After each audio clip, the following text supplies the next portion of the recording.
Hello everyone. आज की हम वीडियो स्टार्ट करते हैं। आज की वीडियो में हम पढ़ेंगे सिंधु नदी तंत्र यानी कि भारत की नदियाँ। भारत की नदियों को समझने के लिए हमें सबसे पहले थोड़ा सा डिटेल में जानेंगे कि नदियों को पढ़ने के लिए हम इसको 2 पार्टों में डिवाइड करते हैं। 2 पार्ट में कौन कौन सी? एक तो फर्स्ट नंबर पे हो गया हमारा हिमालय नदी तंत्र। हिमालय नदी तंत्र यानी कि जो नदियाँ हिमालय से निकलती हैं। फर्स्ट पॉइंट हो गया हमारा ये हिमालय नदी तंत्र। सेकंड पॉइंट हमारा हो जाता है इसी में ही प्रायद्वीपीय नदियाँ यानी कि प्रायद्वीपीय नदी तंत्र यानी कि जो नदियाँ हमारे प्रायद्वीपीय भागों से निकल के हमारे इंडिया में यानी कि हमारे भारत में प्रवेश करती है वो वाली। नेक्स्ट अब हम आज हम स्टार्ट करेंगे जो हमारी हिमालय की नदियाँ हैं यानी कि हिमालय नदी तंत्र। कौन सा तंत्र स्टार्ट करेंगे? हिमालय नदी तंत्र। हिमालय। अब हिमालय से जो नदियाँ निकलती हैं हम उनको पढ़ने की डिटेल में 3 पार्टों में उनको डिवाइड करते हैं यानी कि हिमालय नदी तंत्र को भी हम 3 पार्टों में डिवाइड कर लेते हैं। पहला हो गया सिंधु नदी तंत्र। कौन सा हो गया? सिंधु नदी तंत्र फर्स्ट पॉइंट। सेकंड पॉइंट हमारा बन जाता है गंगा नदी तंत्र। कौन सा हो गया? गंगा नदी तंत्र। और हमारा 3 पॉइंट हो जाता है ब्रह्मपुत्र नदी तंत्र। कौन सा हो गया? ब्रह्मपुत्र नदी तंत्र। ये हमारे हो गए 3 पॉइंट। आज हम स्टार्ट करेंगे सिंधु नदी तंत्र। कौन सा होगा हमारा? सिंधु नदी तंत्र, जिसमें सबसे पहले हम सिंधु नदी के बारे में जानेंगे कि कहाँ से सिंधु नदी निकलती है, कहाँ से हमारे इंडिया में प्रवेश करती है, कितनी इसकी लेंथ है, इसके बारे में इंपॉर्टेंट क्वेश्चन जानेंगे हम। चल स्टार्ट हम स्टार्ट करते हैं। यहाँ पे हमारा है तिब्बत। तिब्बत में हमारा मानसरोवर झील के निकट एक स्थान है बोखर चू नामक एक हिमनद है यानी ग्लेशियर, जिसको हम हिमनद भी बोलते हैं। वहां से निकलती है हमारी। कहाँ पे है ये हिमनद? तिब्बत में। यह हमें ध्यान रखना है, तिब्बत में। अब ये तिब्बत से निकलती हुई ये जो हमारी नदी है यहाँ पे जो हमारे इंडिया के अंदर एंट्री करती है, तो वो कौन सा स्थान है जहाँ से ये हमारी इंडिया के अंदर एंट्री करती है? कौन सा स्थान है वो? दमचोक नामक स्थान से ये है जो सिंधु नदी है हमारी इंडिया में एंट्री करती। बाद ये यहाँ से निकलती हुई जब ये हमारे इंडिया से निकल के यहाँ पे पाकिस्तान में एंट्री करती है, तो यह कौन सा स्थान है? यह स्थान हो गया चिल्लड़ नामक स्थान। कौन सा हो गया? चिल्लड़ स्थान से यह है किसमें प्रवेश कर जाती है? बाहर निकल जाती है इसमें पाकिस्तान में। फिर यह पाकिस्तान से होती हुई नीचे पाकिस्तान में यहाँ से कराची नामक स्थान से होते हुए यह अरब सागर में जाके गिर जाती है, अरब सागर में। अब सिंधु नदी से इंपॉर्टेंट पॉइंट बन जाते हैं कि सिंधु नदी यहाँ से ये सिंधु नदी लद्दाख और जास्कर श्रेणियों से होकर निकलती है। कौन सी श्रेणियों से? लद्दाख और जास्कर श्रेणियों से के बीच से निकल के ये बहती है।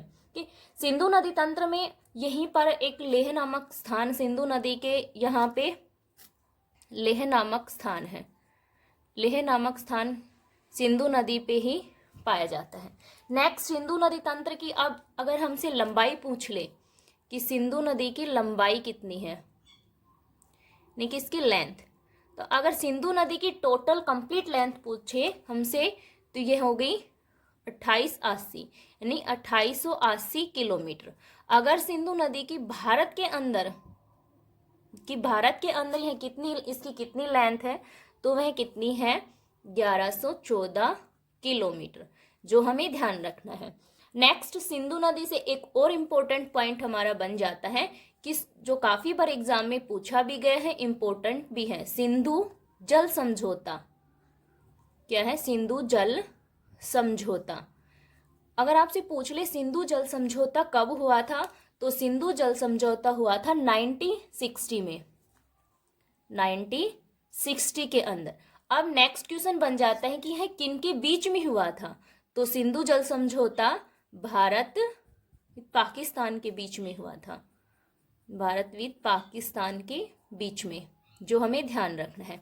नेक्स्ट सिंधु नदी इसी जो समझौते के अंदर हमसे जो डील हुई थी समझौते के अंदर कि 20% जो सिंधु का पानी है वो भारत यूज करेगा, यानी सिंधु का जो 20% पानी है वो ही हम यूज कर पाएंगे, ये समझौते के अंतर्गत बोला गया था।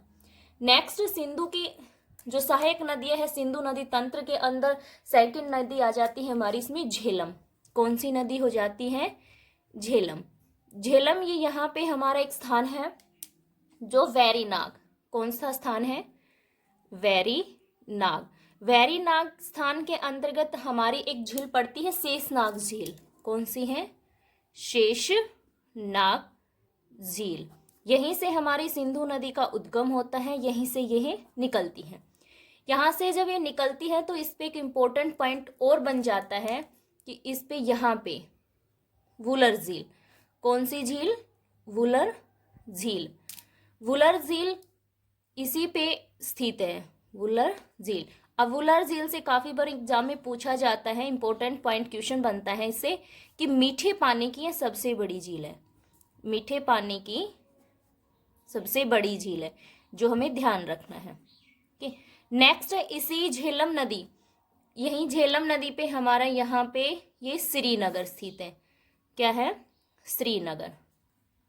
ये हो गया श्रीनगर। अगर आपसे क्वेश्चन पूछा जाए एग्जाम में कि श्रीनगर कौन सी नदी पर स्थित है, तो कौन सी नदी पे है? झेलम नदी पर। नेक्स्ट हमारी इसी झेलम नदी से एक और इम्पोर्टेंट पॉइंट बनता है कि यहीं पर जो झेलम नदी पे जो उरी परियोजना और तुलबुल जो परियोजनाएं स्टार्ट की थी वो कौन सी नदी पे स्टार्ट की गई थी?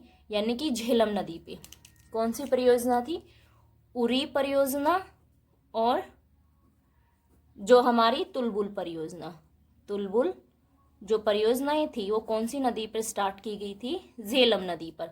लास्ट में ये झेलम नदी यहाँ से निकलती हुई, यहाँ से जो पाकिस्तान में एक स्थान है, यहाँ पे जो पाकिस्तान नामक स्थान है झांग। कौन सा स्थान है पाकिस्तान में?